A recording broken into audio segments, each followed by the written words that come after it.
যদি আমি শেখ ফরিদ কোনোদিন বাংলাদেশে সুযোগ পাই, এই এই এই স্বাধীনতা বিরোধীদের ঘুম হারাম না করে আমি ফরিদ মরতেছি না, যদি কোনোদিন সুযোগ পাই, এটা আমিও বলে রাখলাম।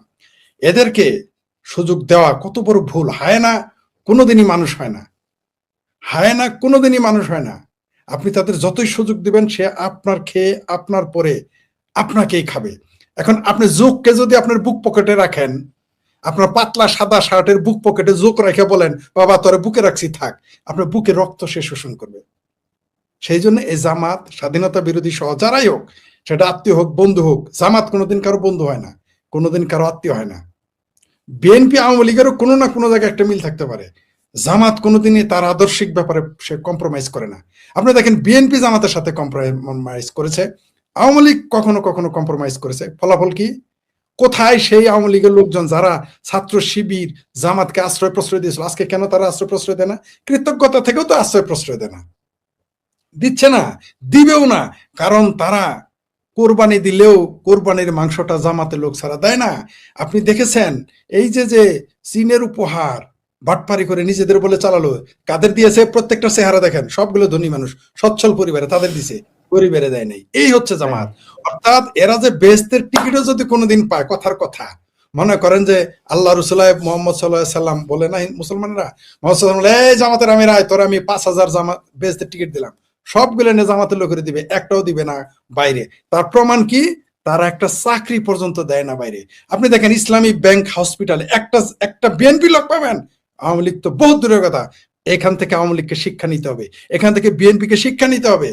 আপনি শিবিরের কোন কোচিং সেন্টারে শিবিরের সারা চাকরি দিতে পারবেন? দেবে না। আপনি শিবিরের ইসলামী ব্যাংক যতগুলো আছে, তাদের ইসলামী ব্যাংক তাদের নিয়ন্ত্রিত, ইবনে সিনা হসপিটাল, ইসলামী ব্যাংক হসপিটাল, একটা বিএনপির লোককে আপনি দেখবেন না তারা চাকরি দেয়। কিন্তু আমরা বারবার ভুল করেছি, বন্ধু বলে, আত্মীয় বলে, দেশের নাগরিক বলে আমরা ভুল করেছি। এই ভুল আর হবে না। বাংলাদেশে মুক্তিযুদ্ধের শক্তি আবার ফিরবে, ফিরতে হবেই। আমরা ফিরাবো, আমরা ফিরবো, কোনো সন্দেহ নাই। সেটা 2 দিন আগে হোক, 2 দিন পরে হোক, 1 বছর পরে হোক, আর 2 বছর পরে হোক, আর 10 বছর পরে হোক, বাংলাদেশের মুক্তিযুদ্ধের পক্ষের শক্তি ফিরবে। আগামীতে এদেরকে আর সেই শয়তান, তবে রে হারামজাদা, আর সেই সুযোগ পাবি না রে শয়তান, যাত্রা সেই ডালে, ও রে হারামজাদা, আর তোকে সেই সুযোগ দেওয়া হবে না। আর আমরা জামাতকে সেই সুযোগ দেব না। এই ভুল আমরা আর করব না। আমরা তাসনিম খলিলদেরকেও চিনে রাখবো, আমরা দাড়িওয়ালা রাজাকারদেরও চিনে রাখবো, দাড়ি ছাড়া রাজাকারদেরও চিনে রাখবো। আমরা ওই যে লুমাউন রাজাকারকেও চিনে রাখবো, সৈয়দ রাজাকারকেও চিনে রাখবো। কাউকে আর ছাড়া হবে না, কাউকে না। আমি সবচেয়ে অবাক হয়ে যাই, সারা জীবন মালওয়ানের বাচ্চা গালি শুনে বড় হয়, তারা কি করে জামাতের পক্ষে কথা বলে? যারা এই দেশে সবচেয়ে বেশি নির্যাতন করেছে হিন্দুদেরকে বেশি, এই মুক্তিযুদ্ধে হিন্দুর রক্ত, হিন্দুর সম্ভ্রম সবচেয়ে বেশি গেছে। অথচ বাংলাদেশে হিন্দুরা সেকেন্ড ক্লাস না, তারা 3য় শ্রেণীর সিটিজেন। কই কোনো মৌলবীদের তো দেখলেই কেউ রাজাকার বলে না, পাখির তালাল বলে না, কিন্তু হিন্দুকে মালওয়ানের বাচ্চা সবাই বলে। কে কোন হিন্দু লোকটাকে মালওয়ানের বাচ্চা বলা হয় না বাংলাদেশে? এই কথা বলি বলে অনেকে চিঙ্কু বামার উপরে খেপে যায়। আরে ভাই, যা দেখছি তাই তো বলি আমি। আমার যতগুলো হিন্দু বন্ধু আছে, আমার ক্লাসমেট সহ, আমি শেখ ফরিদ ছাড়া আমার এলাকায় একটা লোকই নাই যে হিন্দুদের মালওয়ান বলে না। আমার আত্মীয় স্বজন হিন্দুদের মালওয়ান বলে। একদমই সত্য কথা। আমি, আমার মা, আমার বাবা ছাড়া সবাই হিন্দুদের মালওয়ান বলেছে, আমার আত্মীয় স্বজন বলেছে, কে বলে নাই? সবাই ঝগড়া লাগলে তো সবার আগে হিন্দুর কি গালি দেয়, এই শালা মালওয়ানের বাচ্চা, বলে না? এটা আপনি জানেন না?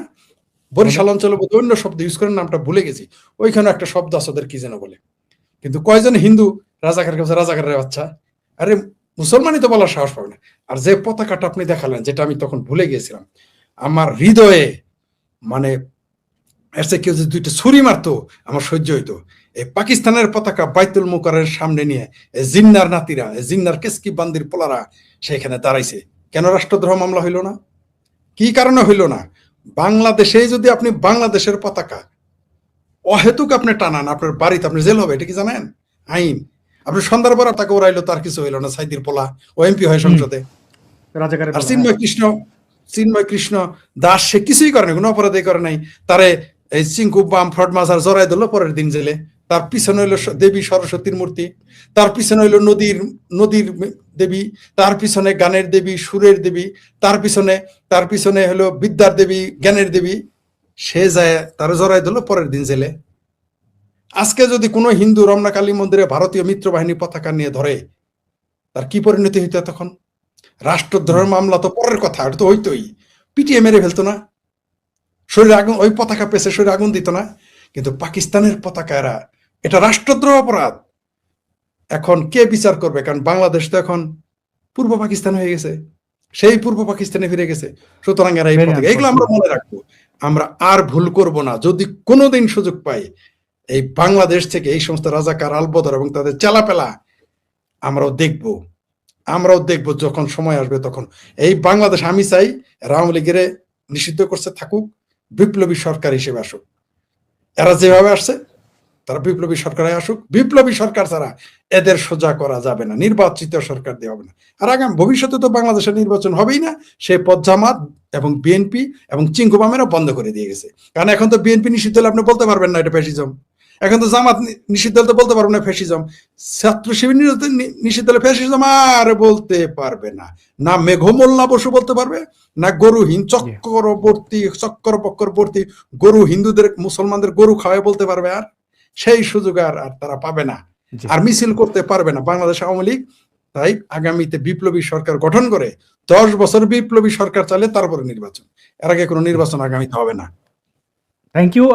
বেশ কিছু কমেন্ট আছে, দর্শকদের জানাই যে এখানে একজন আমি ইয়ে করে যে বরিশালে মালু বলে না, মুই কলো অর্ধেক বরিশাল্লা মন বা বরিশাল্লা, তো বরিশালে বলা হয় নমো, সাধারণত নমো বলা হয়, মালুর চেয়ে বেশি নমো বলা হয়।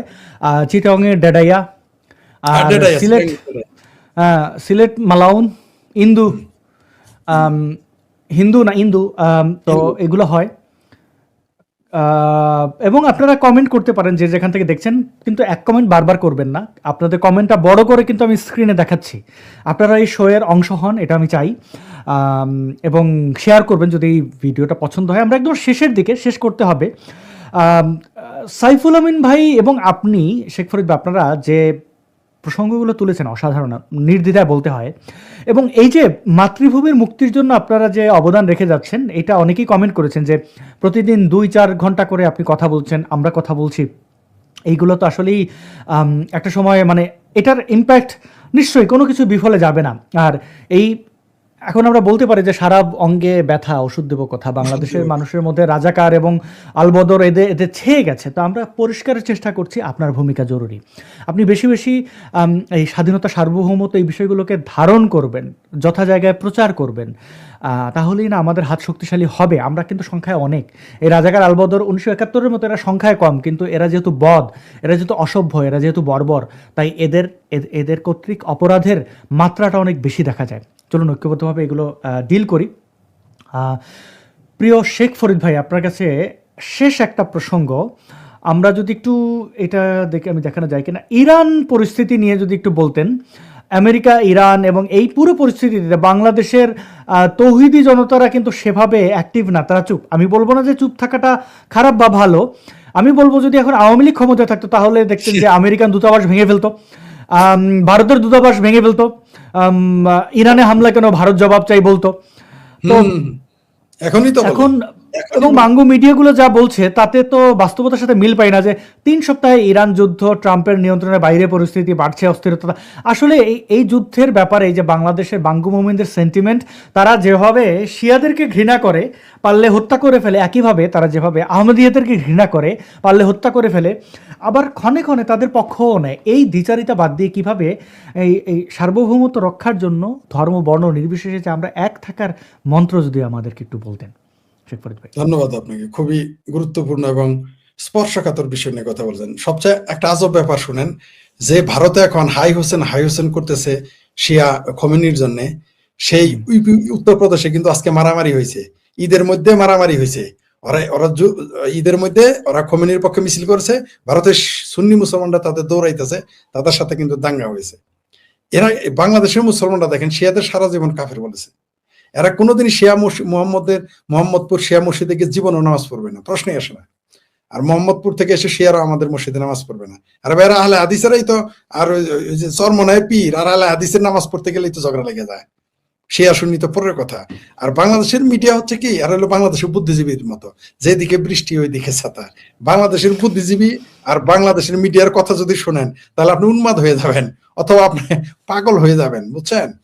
এরা এরা ওই নিউজটাই ছাপে। এখন যদি কোনো কারণে লেখে যে ইরানকে তো মেরে তামা তামা মেরে ফেলছে, পরের দিনে পত্রিকা অফিসে খুঁজে পাবেন না, বাংলাদেশের জ্বালাই দিবে। এটা ওরা বুঝে, ভয়ে এটালে তারাও জানে এই খবরটা যে ভুয়া, তারাও জানে। এটা বাংলাদেশের জনগণ যেভাবে নিউজ চায়, বাংলাদেশের নিউজ ওইভাবে ছাপে, আর বাইরে ছাপে না।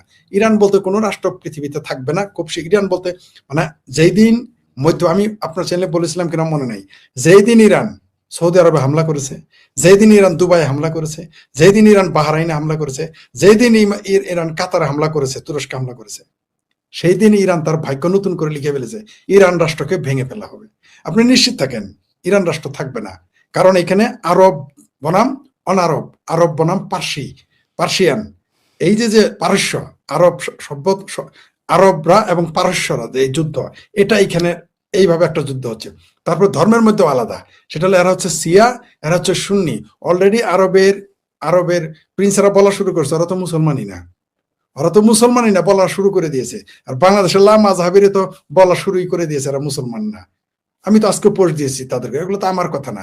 যদি আমাকে গালাগালি করছে, আমি ইরানের সমালোচনা করি, ইরানের না, আমি সমালোচনা করি খোমেনি শাসনের, খোমেনি মোল্লাদের সমালোচনা করি, আমি তো ইরানের সমালোচনা করি না। খোমেনি শাসনের পতন আমি চাই। আপনি যে এখন যদি পৃথিবীর সব মানুষ আমাকে গালি দেয়, আমার যায় আসে না। কারণ এই খোমেনি মোল্লারা হলো পৃথিবীর মধ্যে সবচাইতে বড় আলট্রা ফ্যাসিস্ট যারা, তাদের অন্যতম একজন। সেই সরকারের পতন হওয়া উচিত, সেই হিসেবে আমরা তা। কিন্তু এই দেখেন আমেরিকার শেষ মুহূর্তে ইরানের কি অস্ত্র আছে আপনি আমাকে বলেন? ইরানের কি ক্ষমতা আছে চাপাবাজি ছাড়া? আমি জানি না যখন সাদ্দামের সাথে যুদ্ধ হয় আমেরিকার, আপনার বয়স কত আমি জানি না, তখন লাখো লক্ষ মানুষ অলি গলিতে প্রতিদিন মিছিল করত, প্রতিদিন কোথাও 3 বার মিছিল হইতো, লাখো কোটি মানুষ বলছে আমেরিকা শেষ, এইবার আমেরিকা শেষ। বামেরাও বলতো কোথায় আমেরিকা, কোথায় ইরাক, এখন সাদ্দাম কোথায়? ওইখান থেকে চলে যাওয়ার পর শিয়ারা ওইটা ক্যাপচার করে নিয়েছিল। ইরাকিদের কোনো অস্তিত্বই নেই। আর জানে মধ্যপ্রাচ্য সম্পর্কে, মধ্যপ্রাচ্যে কিসের খেলা হয় জানে, এই দেশের মিডিয়ারাও জানে না। সবচেয়ে বড় কথা, জানেও না, মানেও না, বিশ্বাস করতে চায় না। তারা অতটুকু জানতে চায়, তারা অতটুকু পড়তে চায়, অতটুকু শুনতে চায় যতটুকু তাদের কান স্বস্তি পায়। তারা শুনতে চায় যে নেতানিয়াহু মারা গেছে, তারা শুনতে চায় ইরান জিতে গেছে। এটা কিন্তু এটা পারবে না শুনতে, কারণ ইরানের কোনো ক্ষমতাই নাই। ইরানের যদি ক্ষমতা থাকতো অস্ত্রের, তাহলে এতক্ষণ মার্কিন কোনো ঘাঁটি মধ্যপ্রাচ্যে থাকতো না। মার্কিনে তো দূরের কথা, ইরানেও ঘাঁটি থাকতো না। এই পাকিস্তানেও মার্কিন ঘাঁটি থাকতে পারতো না, একটাও থাকতো না, সব তাবা করে দিত। সে রাশিয়া এবং এই বামপন্থীরা, রাশিয়া আর চায়না ছাড়া ইরানের সমর্থন কে আছে? বাংলাদেশের বামপন্থীরা, সেটা আমেরিকা থাকুক, ইউরোপ থাকুক, কানাডা থাকুক, আর ভারত থাকুক, বামপন্থীরা আর বাংলাদেশে থাকুক, মুসলমান হোক আর হিন্দু, দেখবেন ইরানের জিতাই দিছে, প্রতি সেকেন্ডে জিতাইতেছে। কিন্তু তাহলে যাইতে বলেন, ওখানে গিয়ে দেখে আসতে বলেন। আসলে ইরান একদিকে তার প্রথমে শুধু খোমেনি শাসনের পতন ঘটতো, এটা আমি ধরে নিয়েছিলাম। কিন্তু যেদিন তারা মধ্যপ্রাচ্যের আরব রাষ্ট্রগুলোকে হামলা করেছে, আমি এখন নিশ্চিত সেটা আজ হোক কাল হোক ইরানকে ভেঙে ফেলবে, কোনো সন্দেহ নেই, কেউ টিকে রাখতে পারবে না। হরমুজ প্রণালী বন্ধ করে দেওয়ার হুমকি দেওয়া ছাড়া ইরানের হাতে কোনো কিছুই নেই, কোনো কিচ্ছু নাই। সাদ্দামের বেলায় শুনেছিলাম হ্যান আছে, তেন আছে, হ্যান করেঙ্গা, তেন করেঙ্গা, দিন শেষে যায় দেখি সাদ্দামের একটা বিমান উড়ে নেই। ইরানের তাও 2-1টা পাখি উড়ছে আর কি, বিমান উড়ছে, এটা তো উড়েই নাই। এবং এইখানে দেখবেন আপনি ইরান, এই আরবরাই ইরানকে ধ্বংস করে ফেলবে। এর জন্য আমেরিকাও দরকার নাই, ইসরায়েলেরও দরকার নেই, কারণ সমস্ত খরচ যুদ্ধের দিচ্ছে খোদ মিডল ইস্টের আরবের শাসকেরা। এখন কেউ বলবে, এখন গালি দেওয়া শুরু করছে, আরবের শাসকেরা নাকি মুসলমান না, তারা নাকি হারামি, এই গৃহস্থ চলবে বাংলাদেশ, পাকিস্তান, ভারতের কামলাদের কথা। এরা তো আমাদের কামলা মনে করে, আর কামলাও তো বড় একটা পদ, মানে মিসকিন কয়, মিসকিন। আমাদের ভারত, পাকিস্তান, বাংলাদেশের মুসলমানদের মিসকিন বলে। মিসকিনের কথাই বুঝি বাচ্চারা কি সিদ্ধান্ত নিবে, বাংলাদেশ, ভারত, পাকিস্তানের মিসকিনদের কথা, আর ওই যে 2 টাকা করে চান্দা তোলা বামদের কথা, হ্যাঁ, ওদের কথাই বুঝি আরবের বাচ্চারা চলবে। হ্যাঁ, সারা জীবন আরবেরটা খায়, সারা জীবন আমেরিকাটা খায় আমেরিকার আরবের বিরুদ্ধে কথা বলে। যাক না ইরানে, না করছে কে? ইরানে যায় না কেন? কিউবা যায় না কেন? কিউবা গিয়ে থাকে। আপনি কি জানেন কিউবার কমিউনিস্ট পার্টির হেড অফিস উড়াই দিছে, পাবলিক জ্বালাই দিছে। এটাই খবর জানে এরা। এরা মানে মনের মাথুরি মিশে এরা মার্কিন সাম্রাজ্যবাদ ধ্যান তেন। আরে খাও তো মার্কিন, এটা ফরত মাজারে পোলামে কই থাকে যারা মার্কিন সাম্রাজ্যবাদের কথা বলে।